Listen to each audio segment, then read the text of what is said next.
Play చేయరా. పెట్టండి palace రెడ్డికి డీజేలు, కొట్టండి జైలు రెడ్డికి జేజేలు, పెట్టండి కోర్టు ముందు జగ్లకు కటౌట్, కొట్టండి సైకో రెడ్డికి చప్పట్లు, చల్లండి శవాల రెడ్డికి కోర్టు మెట్లపై పూలు, వేయండి 11 రెడ్డికి ఈలలు. ఎందుకురా ఇదంతా? ఇదంతా ఎందుకు అనుకుంటున్నారా? నాంపల్లి సిబిఐ కోర్టు సందర్శనకై వెళ్లాడు లోకనాయకుడు జగ్లక్.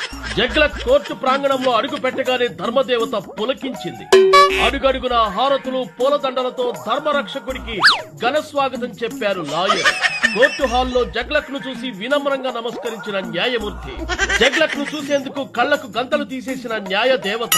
అనంతరం ఇరుపక్షాల వాదనలు ఓపికగా విన్న జగ్లక్ అవినీతి నిర్మూలన, న్యాయ వ్యవస్థను బలోపేతం చేసే అంశాలపై కోర్టుకు సూచనలు ఇచ్చిన జగ్లక్, వీలు చూసుకుని మరలా వస్తారని కోర్టుకు హామీ ఇచ్చిన జగ్లక్, వెళ్లొద్దు అంటూ జగ్లక్ ను పట్టుకుని ఏడ్చేసిన జడ్జి, ఓదార్చి ధైర్యం చెప్పిన జగ్లక్, గేటు దాకా వచ్చి వీడ్కోలు చెప్పిన లాయర్లు.